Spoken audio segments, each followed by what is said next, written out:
जैसे अब ये सत्संग आप सुन रहे हो और ऐसा लगता है कि ये कथा तो बहुत बार सुन ली, गुरु जी पिछली बार भी ऐसा सुनाया था। अरे 100 बार सुन ले, सुबह रोटी खाई भूख लगी, शाम ने फिर भूख लगी है तो आप समझ तो नहीं था आपकी आत्मा पर फिर कोई जबरदस्त दबाव आ गया। पुण्यात्माओं, परमात्मा की महिमा को सुनना और उच्चारण करना है एक बहुत ही पुण्य होता है। सुनाने वाला प्यार से सुनावे, कसक के साथ सुनावे और सुनने वाला श्रद्धा से सुने तो बहुत पुण्य प्राप्त होता है। बहुत से ऐसे पाप हमारे हैं जो परमात्मा की महिमा सत्संग सुनने से ही समाप्त होते हैं।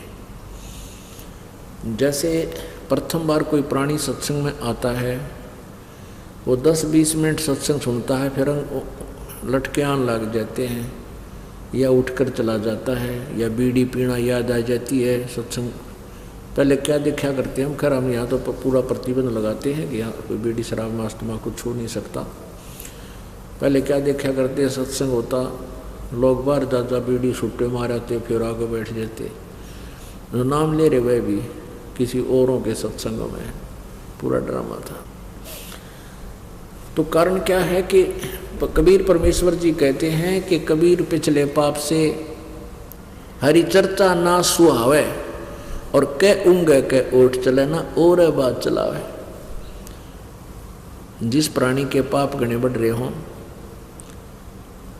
पुण्यात्मा, वैसे तो पाप हमारे सभी के बहुत हैं, सभी के, और जो सत्संग में आ जाते हैं, भक्ति शुरू कर देते हैं तो उनके पाप खत्म होने शुरू हो जाते हैं।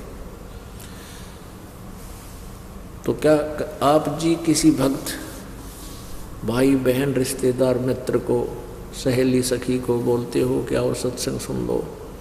पहले तो वो राजी नहीं होता जल्दी से, और कभी प्रसन्न हो जाता है, कहीं आप ले भी आते हो उनको, कई बार प्रार्थना कर करा कर वो शर्मिंदा कर वो आ भी जाता है, तो आध घंटे में वो बोर हो लेता सत्संग सुन इन बातों से, क्योंकि उसने तो रागनी चाहिए सुनना या फिल्मी गाने टनक टनक, वो तो अच्छे लगेंगे, और वो है मन का आहार और ये आत्मा की खुराक।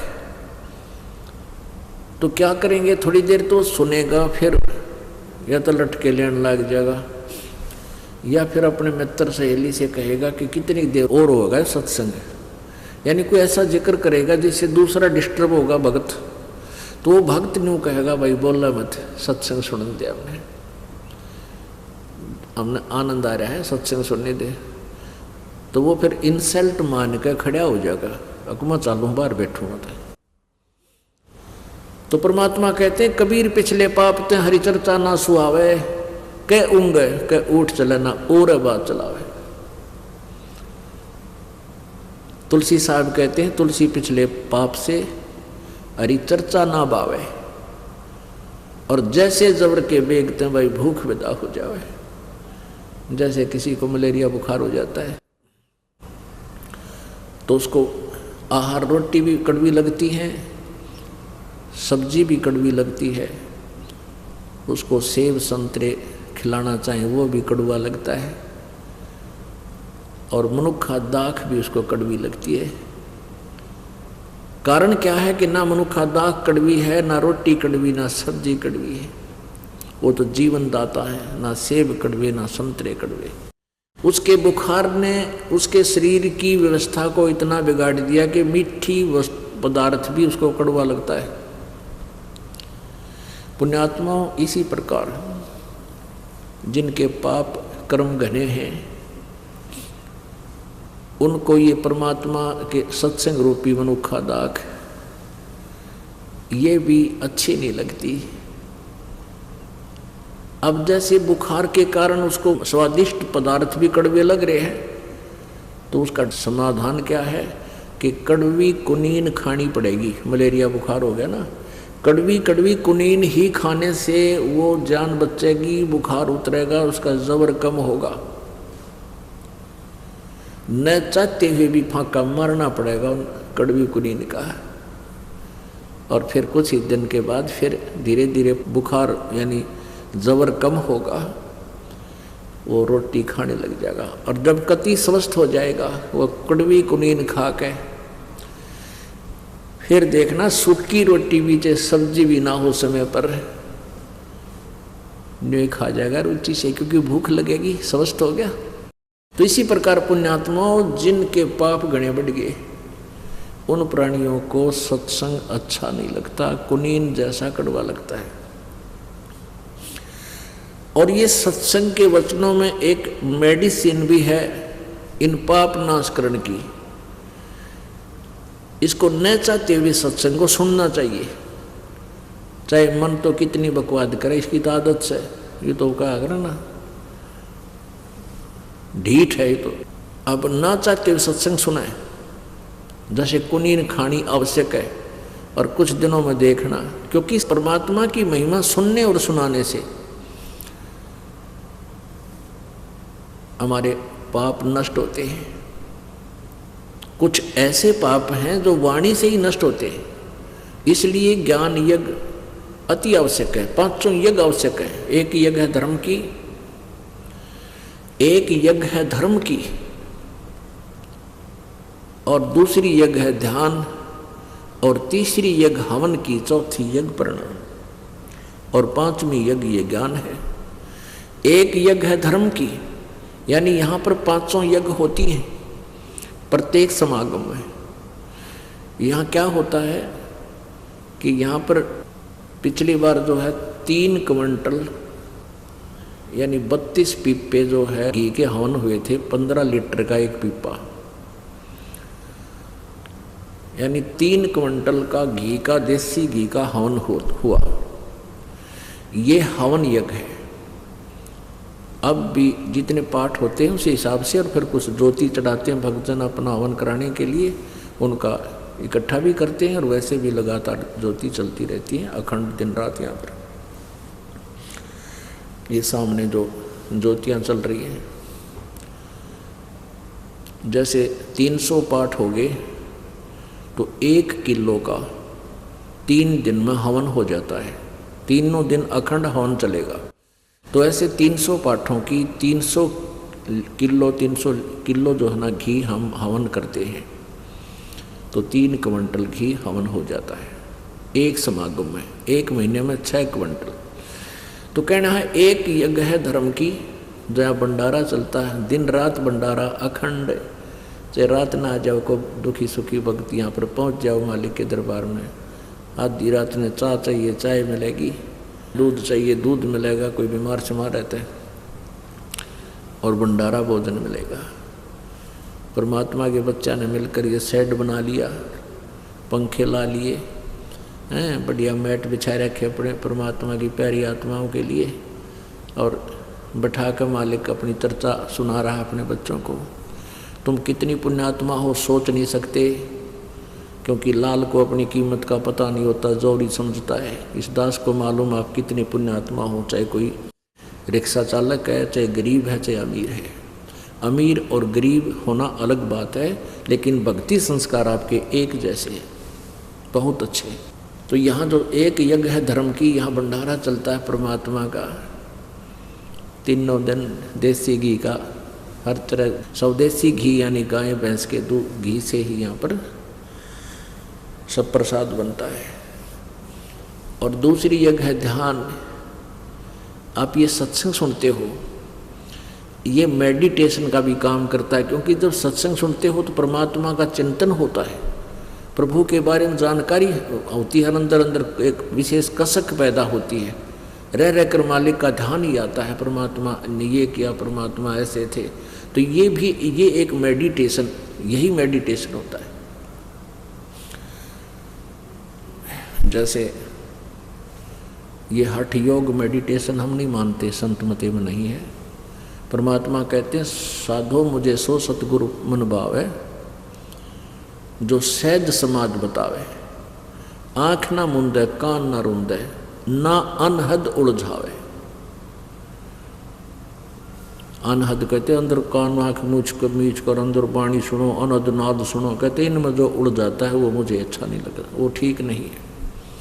जो सहज समाज बतावे, सहज समाधि कैसे होती है? जैसे हाली बीज धुन और पंथी से बतरावे और वह में खंड पड़े नहीं, ऐसे ध्यान लगाओ। It is meditation. जैसे हाली बीज बोता है, हल के पीछे, बैलों के पीछे एक हल होता है, हल के पीछे एक पाइप सी होती है जिसमें अगर बीज छोड़ा उसने ओरना बोला कर। और जैसे रास्ते के साथ साथ उसने हल जोत रखा है और कोई अतिथि आ जाता है, पंथी राह चलता, और कोई बात पूछता है, रास्ता पूछता है, तो वो उससे बात भी कर रहा है और साथ में एक हाथ से बीज को छोड़ता हुआ अपने हल को नहीं रोकता। वो उसका ध्यान तो अपने बीज में है, हाथ ऐसे सेट कर रखा है उसने, उसका ध्यान है, बैलों को भी टोक देता है और उस पंथी को रास्ता भी बता रहा, आप सीधे चले जाना, आप ऐसे करना, लेकिन रह कर ध्यान उसका बीज छोड़ने पर है, कहीं ज़्यादा कम ना छूट जाए हाथ से। जैसे हाली बीज धुन पंथी से बतलावे, वाम खंड पड़े नहीं, ऐसे ध्यान लगावे। जो पतिव्रता पति से राती, आन पुरुष नहीं भावे, बस पीहर में सुरत प्रीतम में, ऐसे ध्यान लगावे। This is meditation, it is meditation. ये ध्यान समझ लेना कैसा है हमारा ध्यान। अब जैसे आप वैसे सिमरन करते ही हो, जब आप किसी काम करते हो, कोई भी कार्य करते हो, ऑफिशियल काम में ज़्यादा डिस्टर्बेंस मानते हैं, लेकिन ऑफिशियल काम करते करते भी वह कसक मालिक की रह कर अंदर रहनी चाहिए हमारे। अब इस बात को आप समझ जाओगे। एक व्यक्ति ने 50,000 रुपये लोन लिया, लड़की की शादी, और सारी व्यवस्था करनी थी, तिजोरी में यानी सेफ में रख दिए, और चलते समय कहीं जाना था निमंत्रण देने के लिए, सेफ खोल कर किराया निकाला और जल्दी का मारा कि किसी कारण से वो लॉक करना भूल गया सेफ को, और पहुंच गया 200 किलोमीटर। उस पुराने समय की बात है, चल आजकल भी ऐसा ही आता, आजकल तो मोबाइल हो गया, जब फ़ोन कर दे संभालिए चाबी ने, यानी पुराने समय की बात है। तो वो चला गया अपनी रिश्तेदारी में लगभग 200 किलोमीटर। शाम के समय उसको याद आया जब खाना खाने लगा, अकोतरे की चाबी भूलिया मत, और तिजोरी सेफ खुली छोड़ा है। भगवान कोई निकम्मा आदमी ना घुस जा, बच्चे दरवाज़ा खुला छोड़ कर चले जाए, मकान का कोई आना जार पता नहीं, ऊपर से शादी आ गई, और ये मुश्किल से उधार में लोन मिला था और कोई पैसा मिलेगा नहीं, तो उसको कितनी चिंता। अब वो रिश्तेदारों से बात भी कर रहा है, लेकिन तिजोरी से दिमाग नहीं हटता उसका, उस सेफ से, अलमारी से दिमाग एक सेकंड भी उसकी टेंशन हटती नहीं। वो टेंशन समझो, ये टेंशन जो है ये है हमारा मेडिटेशन, ये सहज समाधि है। यह अटायत भी ना हटे, जब आपका या कसक लग जाएगी, वो कसक कैसे लगेगी? आगे गए ना बावड़े, रहते भी सब जाही, बिन साहिब की बंदगी की ठोर ठिकाना नहीं। जैसे मोती ओस का ऐसी तेरी आव, गरीबदास कर बंदगी बहुर ने ऐसा दाव। अब परमात्मा की बारे में जब हमारे हृदय में यह जगह बन जाएगी कि ना तो मनुष्य जीवन बार बार मिलेगा, और मनुष्य जीवन मिल गया तो ज्ञान नहीं मिले कि मनुष्य जीवन चाटाएंगे खाम, वो तो फिर एक पशु जैसा धंधा, तो एक असंख्य बार जन्म हो जाओ मनुष्य का। जैसे मोक्ष नहीं हुआ, परमात्मा प्राप्ति नहीं हुई, तो आपके अंदर एक विशेष कसक बनेगी। और ये कसक जो है, जैसे आप कोई ऑफिशियल काम भी करते हैं तो भगवान की भूल नहीं पड़ सकती, भले ही सिमरन नहीं हो सकता, लेकिन वो चिंतन नहीं छूट सकता। परमात्मा की याद, भगवान ने ऐसा है, वेदों में ऐसा लिखा है। ये रह कर हमने तो एक ऐसा माहौल बनाना है, एक ऐसा रूटीन बनाना अपने दिमाग का कि ये बकवादा तटका भगवान के चरणों में ही लगा रहे। ये मालिक की वाणी याद आने लग जाएंगी जब आप कोई रिटर्न कार्य करते हो। सुखदेव ने 84 भुगती बना पजावे खरवो, तेरी क्या बुनियाद पुरानी तू पेंडा पंथ पकड़वो। कि इस तरह की बातें याद आवेंगी कि सुखदेव जैसे ऋषि भी सत साधना ना करने से गदा बना कुमार के माटी डोई, और परमात्मा कहते तेरी क्या बुनियाद पुरानी तू पेंडा पंथ पकड़ो। पेड़ा माने पंथ माने वे ऑफ वर्शिप, पूजा की विधि, पूजा का मार्ग, ये अकॉर्डिंग टू द शास्त्र, ये पकड़। तेरी क्या बुनियाद है, तू अटपट करने लग रहा है, अपनी मन मर्जी से साधना कर रहा है। तो कहने का भाव ये है पुण्यात्माओं, परमात्मा की जो वाणी कहते हैं, एक यज्ञ है धर्म की, दूसरी यज्ञ है ध्यान, और तीसरी यज्ञ ये हवन की। अब हवन कैसे करते देखे हमने, ये भट्ट बाड़ा करते, गेर का लकड़ी बड़ा कुंड बना लेते, उसमें गेर का लकड़ चंदन का लकड़ी और स्वाहा स्वाहा लोटे पर गेरे, उनका गुणा घरते पड़े हुए थे, गिरनिये थे। अब उस लकड़ी के द्वारा हवन करने से लकड़ी भी जलती है, लकड़ी से कार्बन डाइऑक्साइड पैरेलल बराबर बनती जा रही है। और हम हवन कैसा करते हैं, एक 100 ग्राम, इसमें मेरे ख्याल में 100 ग्राम रुई नहीं लगी हमारी इन ज्योतिया में, ज्योति जला रखी, और इसमें अब के लगभग 2.5 क्विंटल से भी ज़्यादा हवन होगा। पिछली बार 3 क्विंटल और 30 किलो किया था हवन, तो मुश्किल से 200 ग्राम 150 ग्राम जो है ना रुई लगी होगी, और 3 क्विंटल से भी 30 किलो ऊपर हवन हो गया। और जब लकड़ियाँ तो करे मन 1 क्विंटल गेला लकड़ी जो फूकनी पड़े इनमें, तो वो कार्बन डाइऑक्साइड साथ में। तो परमात्मा ने जो तरीका बता रखा है कि एक ज्योति लगा दो, हवन हो रहा है। हवन घी के प्रज्वलित होने से ही हवन होता है। भगवान की चर्चा कभी करो, किसी समय करो, वो अलग है, वो ज्ञान चर्चा है। तो तीसरी यज्ञ है हवन की, या हवन भी होता। चौथी यज्ञ प्रणाम। एक प्रणाम करने से भी एक यज्ञ का पुण्य आपको प्राप्त होता है, पर हृदय से जो देखा देखी नहीं लौटना है कि सारे लौटे हैं मैं भी लेट जाऊं, प्रणाम करना है ना, बूंदा सा लागूंगा, एकला खड़ा रहा था, ये कोई प्रणाम नहीं है, उसका अकाउंट नहीं होगा। कहते हैं जय गोपाल दंडवत करो, चाहे पैरा पड़ प्रणामे, पर दुआ करो दिल पाक से है, वो असला असल सलाम। जब प्रणाम करो दिल पाक से, पवित्र हृदय से, सच्चे दिल से, अपना परम कर्तव्य जानकर, इस मिट्टी को मिट्टी जानकर, और प्रणाम करो। इससे अभिमान खत्म होगा। अभिमान जीव का सबसे बड़ा शत्रु है। जब तक हमारे अंदर अहंकार है, भगवान निकट नहीं आ सकता। और हमने चाहिए भगवान से किसी प्रकार मिल रहे, हमने तो परमात्मा के लिए कमर कसी है, फिर उसमें अग्रम मग्रम किसा। जो बच्चा मिलिट्री में भर्ती हो गया और वहाँ जाकर वो सारी रिहर्सल करवाते हैं उससे, सारे ऐसे कोनियों के बल भी चलवाते हैं, रस्सों पर भी कुदवाते हैं, ऐसे पकड़ कर भी ऊपर, यानी सारी प्रैक्टिस कराते हैं ताकि मार ना खाओ बालक। कभी आमना सामना होगा जो शत्रु थे, जो हर दाव लगा ले, सब तरह ट्रेंड हो। तो दास भी आपको यहाँ ट्रेंड करना चाहता है कि जब काल के साथ आपका आमना सामना होगा, यानी यहाँ से हम जब चलेंगे तो आप मार ना खा जाओ। अब जब फौज में भर्ती होए गया तो फिर नखरे किसे भाई, सारी क्रिया करनी पड़ेगी, वहाँ अपनी ना चल है।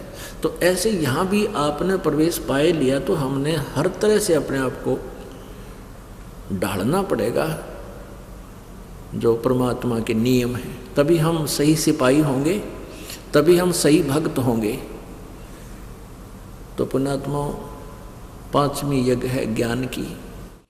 अब ये ज्ञान यज्ञ जो आपका चल रहा है, सत्संग रह रह कर सुनाया जाता है, इसका बहुत पुण्य आपको मिलता है। और हमारा कोई सिर में दर्द नहीं, 4-4 घंटे 5-5 घंटे सत्संग करूँ दिन में, और फिर आप जी से साथ साथ आपसे मिलता हूँ, कुशल मंगल पूछता हूँ, तो आपको यहाँ बुलाने का उद्देश्य है कि डॉक्टर को पता होता है कि ये रोग कटेगा कैसे मरीज का, तो वो हर ट्रीटमेंट समय पर देता रहता है, तभी वो स्वस्थ कर देता है। तो ये ज्ञान यज्ञ है। तो कहते हैं तुलसी पिछले पाप से हरि चर्चा ना बावे, अच्छी नहीं लगे, और जैसे जबर के बेगते भूख विदा हो जाए। कुछ ऐसे पाप हैं जो सत्संग के श्रवण करते हैं या शारीरिक सेवा करने से ही समाप्त होते हैं, उनका और कोई विकल्प नहीं। तो फिर क्या होगा कि कुछ दिनों के बाद आपने इतनी भूख लगेगी, आप डटे नहीं डटो।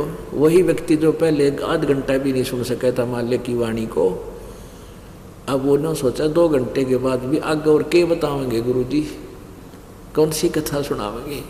तो ये भूख लगी, आप स्वस्थ, आपकी आत्मा स्वस्थ होगी। और आपके मन में मान ले कभी भी साल में 2 वर्ष में ये आने लगा कि ये कथा तो मैंने सुन रखी है, गुरु जी ने फिर वही सुना दी, तो समझो आप फिर अस्वस्थ हो गए, आपके ऊपर कोई कर्म की मार ज़्यादा होगी। अब जैसे सुबह रोटी खाई थी आपने, रोटी वही है, सब्जी फिर बदल हो सकता है थोड़ा बहुत, और सुबह भूख लगी और शाम को फिर वही रोटी। अगर आपने ये लगा कि ये रोटी तो खाई नहीं थी सुबह, यानी अरुचि होगी आपकी, तो समझो आप फिर बीमार हो लिए, आपके कहे तो बदहजमी होगी या कोई बुखार घेरने वाला है। तो उसका ट्रीटमेंट क्या है? सुनिए, गुरु जी पिछली बार भी ऐसा सुनाया था। अरे 100 बार सुन ले, सुबह रोटी खाई, भूख लगी, शाम ने फिर भूख लगी है तो आप समझ तो नहीं, तो आपकी आत्मा पर फिर कोई ज़बरदस्त दबाव आ गया। उसका ट्रीटमेंट क्या है, उसका विकल्प क्या है कि ना चाहते हुए सत्संग को सुनता ही रहना चाहिए। फिर आध घंटे के बाद देखना आपकी कैसे रुचि बढ़ती है, क्योंकि ये साथ में मेडिसिन का काम भी करता है।